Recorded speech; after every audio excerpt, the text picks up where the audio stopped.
Pass எனக்கு பெருமடா எருமை. வீடு பக்கத்துலயே கடை இருக்கு. 2 ஸ்டெப் எடுத்து வச்சா கடை. ஆனா வந்து இறங்கி போக மாட்டேன். ஏன்னா கால் வலிக்கும். இது டூ மச். இது டூ மச். எது? உடனே அப்பா கால் பண்ணி ரொம்ப தூரம் இருப்பாங்க ஆபீஸ்ல. அங்க இருந்து வந்து வாங்கி கொடுத்துட்டு போவாங்க. Because basically I am a சோம்பேறிங்க. கொடுத்துட்டு போவாங்க. அதுவும் வந்து பேக்ல தான் வாங்குவேன். ஃபர்ஸ்ட் ஃப்ளோர்ல இருக்கு வீடு. நீ மனுஷனே இல்ல தெரியுமா? அத விடுங்கயா. இதுக்கும் வீட்டோட மாப்பிளைக்கு என்ன சம்பந்தம்? இந்த மாதிரி வந்து என்னோட ஹஸ்பண்ட் பாத்துப்பாங்களான்னு தெரியல. வேலையே செய்யாம தின்னுட்டு தெரிஞ்சுக்கிட்டு இருக்கிற. அப்படி என் பொண்ணுதான் அவ. அது மொத்தம் இங்க சோம்பேறியா வளர்ந்துட்டா போற இடத்துலயும் அதே மாதிரி இருக்கணும்.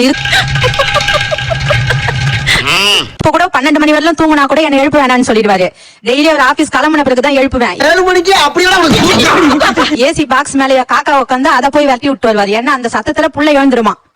ஏண்டா களவா இருந்தாலும் ஒரு நியாயம் வேணாமாடா? அப்பா கூட இருந்தா வீட்டோட மாப்பிள்ளை ஒருத்தர் வந்துட்டாருன்னா இந்த சௌரியத்தெல்லாம் என்ஜாய் பண்ணிட்டே இருக்கலாம்.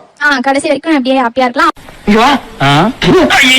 உங்க 3 பேர் வச்சுனே சமாளிக்க முடியல. இதுல 2 பொண்ணுக்கும் கல்யாணம் பண்ணி 2 தலைவலியை வெளியில இருந்து கூப்பிட்டு வந்து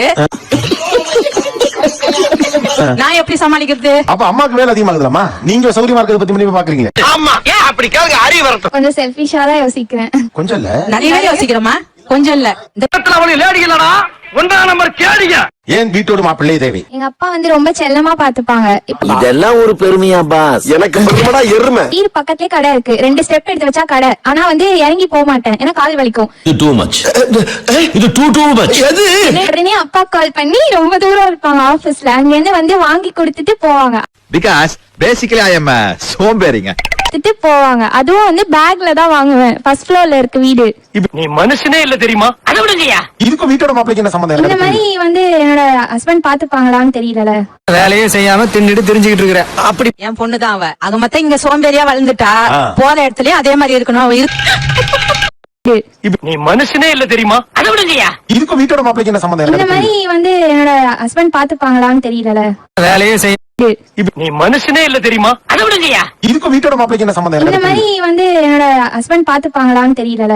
வேலையே செய்ய I am a சோம்பேறிங்க. கொடுத்துட்டு போவாங்க. அதுவும் வந்து பேக்ல தான் வாங்குவேன். ஃபர்ஸ்ட் ஃப்ளோர்ல இருக்கு வீடு. நீ மனுஷனே இல்ல தெரியுமா? அத விடுங்கயா. இதுக்கும் வீட்டோட மாப்பிளைக்கு என்ன சம்பந்தம்? இந்த மாதிரி வந்து என்னோட ஹஸ்பண்ட் பாத்துப்பாங்களான்னு தெரியல. வேலையே செய்யாம தின்னுட்டு தெரிஞ்சுக்கிட்டு இருக்கிற. அப்படி என் பொண்ணுதான் அவ. அது மொத்தம் இங்க சோம்பேறியா வளர்ந்துட்டா போற இடத்துலயும் அதே மாதிரி இருக்கணும். இப்ப கூட 12 மணி வரலாம் தூங்கினா கூட என்ன எழுப்பு வேணாம்னு சொல்லிடுவாரு. டெய்லி ஒரு ஆபீஸ் கிளம்புன பிறகுதான் எழுப்புவேன். 7 மணிக்கு அப்படியே ஏசி பாக்ஸ் மேல காக்கா உட்காந்து அதை போய் விரட்டி விட்டு வருவாரு. ஏன்னா அந்த சத்தத்துல புள்ள எழுந்துருமா. ஏண்டா களவா இருந்தாலும் ஒரு நியாயம் வேணாமாடா? அப்பா கூட இருந்தா வீட்டோட மாப்பிள்ளை ஒருத்தர் வந்துட்டாருன்னா இந்த சௌரியத்தெல்லாம் என்ஜாய் பண்ணிட்டே இருக்கலாம். கடைசி வரைக்கும் அப்படியே ஹாப்பியா இருக்கலாம். உங்க 3 பேர் வச்சுனே சமாளிக்க முடியல. இதுல 2 பொண்ணுக்கும் கல்யாணம் பண்ணி 2 தலைவலியை வெளியில இருந்து கூப்பிட்டு வந்து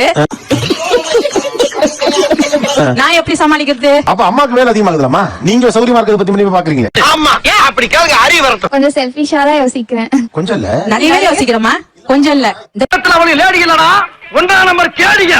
ஏன்